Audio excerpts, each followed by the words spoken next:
रात का समय था। रामपुर गांव का हर आदमी डर में जी रहा था। लोगों के घरों से रोज खाना गायब हो जाता, कभी रोटियां, कभी सब्जियां और कभी मिठाई तक गायब। गांव वालों का बस नहीं चल रहा था कि वो इस लालची जोड़े से कैसे छुटकारा पाएं।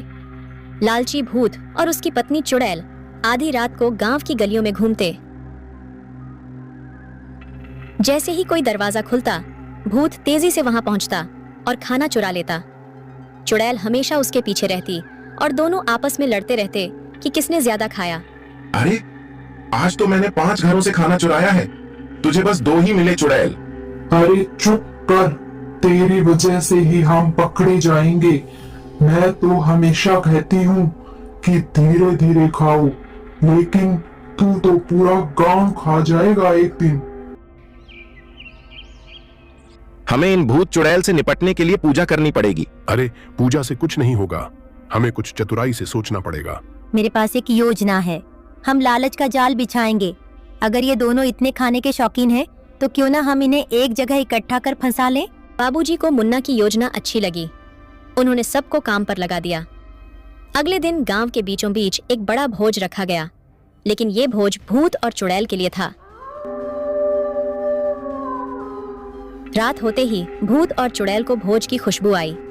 दोनों अपनी भयंकर हंसी हंसते हुए भोज स्थल पर पहुंचे। दोनों ने तेजी से खाना शुरू किया। हाँ, आज तो पेट भर के खाएंगे, कोई रोकने वाला नहीं है। आज तो किस्मत ही खुल गई। देखो कितनी सारी रोटियां, मिठाइयाँ। गांव वाले छिपकर देख रहे थे, लेकिन जैसे ही दोनों ने ज्यादा खाना खाया, उनके पेट में दर्द शुरू हो गया। असल में गांव वालों ने खाने में ऐसी जड़ी बूटियां मिला दी थीं, जिससे दोनों का लालच खत्म हो सके और उन्हें सजा मिल सके। अरे, क्या खा लिया? पेट में ऐसा लग रहा है जैसे किसी ने आग लगा दी हो। ये क्या हो रहा है? मैंने तो सिर्फ एक ही मिठाई खाई थी।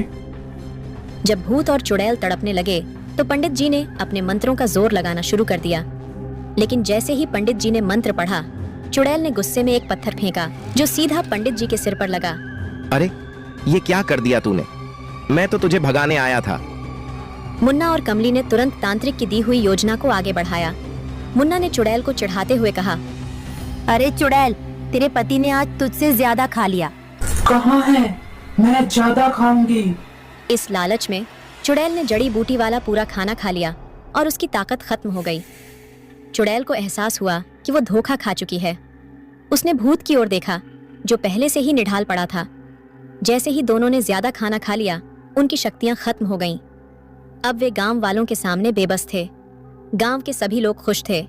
भूत और चुड़ैल का लालच ही उनका सबसे बड़ा दुश्मन साबित हुआ। लो, अब इनसे हमेशा के लिए छुटकारा मिल गया। इस तरह रामपुर गांव फिर से शांतिपूर्ण हो गया और मुन्ना, कमली और बाबूजी हीरो बन गए। भूत और चुड़ैल को हमेशा के लिए गांव से बाहर कर दिया गया और अब गांव के लोग चैन की नींद सो सकते थे। गांव कानपुरा के 4 दोस्त राहुल, सुमित, पूजा और निधि हर बार की तरह इस बार भी नए साल का जश्न मनाने के लिए तैयार थे। लेकिन इस बार राहुल ने कुछ अलग करने का सुझाव दिया। यार, हर बार मेला या ढाबे पर जश्न मनाना बोरिंग हो चुका है। क्यों ना इस बार भूतिया हवेली में पार्टी करें? राहुल ने उत्साह से कहा। पूजा ने डरते हुए कहा, राहुल, यह मजाक अच्छा नहीं है। लोग कहते हैं वहाँ सच में चुड़ैल रहती है। सुमित ने राहुल का साथ दिया। अरे यार, डरने की जरूरत नहीं है। चुड़ैल वुड़ैल कुछ नहीं होती, बस अफवाह फैला रखी है लोगों ने। थोड़ी बहस के बाद चारों ने तय किया कि रात 11 बजे भूतिया हवेली जाएंगे।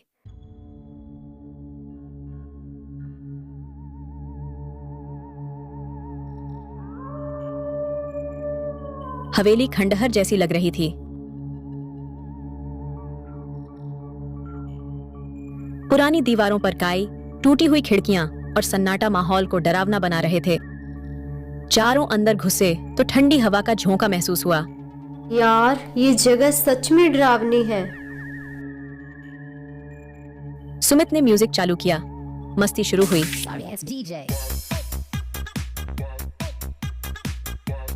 तभी अचानक म्यूजिक बंद हो गया। क्या हुआ? ये म्यूजिक बंद कैसे? तभी हवा में एक अजीब सी आवाज गूंजी। चारों ने चारों ओर देखा।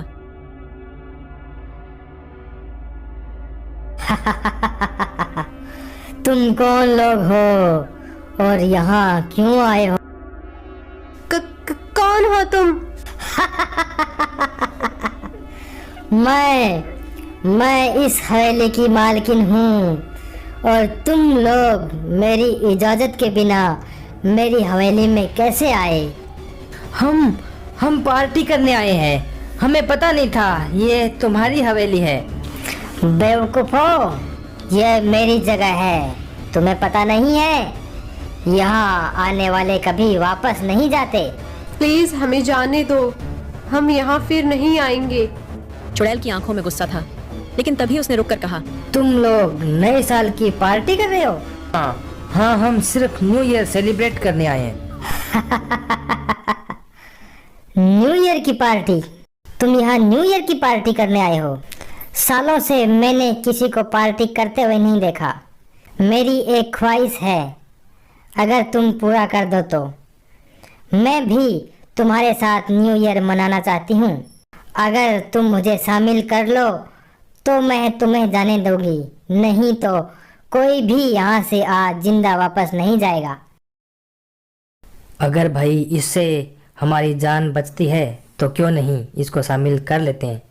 ठीक है चुड़ैल जी, तुम हमारे साथ पार्टी कर सकती हो, लेकिन फिर आप हमें वापस जाने तो दोगे ना? चलो, अब मैं भी तुम्हारे साथ पार्टी करूंगी।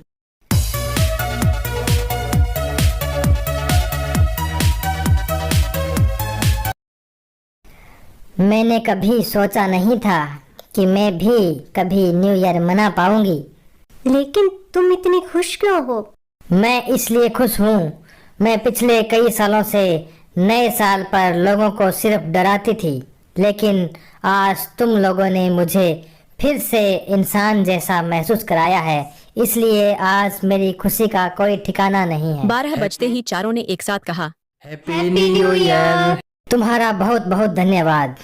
तुमने मुझे मेरी सबसे बड़ी ख्वाहिश पूरी करने का आज मौका दिया। अब तुम सब आज़ाद हो, तुम अपने अपने घर जा सकते हो। तुम चाहो तो हमारे साथ गांव चल सकती हो।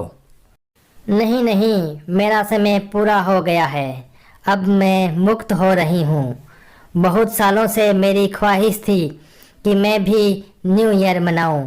मैं खुशी खुशी मुक्त होकर इस दुनिया से चली जाऊंगी। आप सबका बहुत बहुत धन्यवाद दोस्तों। हैप्पी न्यू ईयर दोस्तों। चारों दोस्त सुबह गांव लौट आए। उन्होंने चुड़ैल को न केवल मुक्ति दिलाई, बल्कि उसे खुशी का एहसास भी कराया। अब भूतिया हवेली एक खुशहाल जगह बन चुकी थी,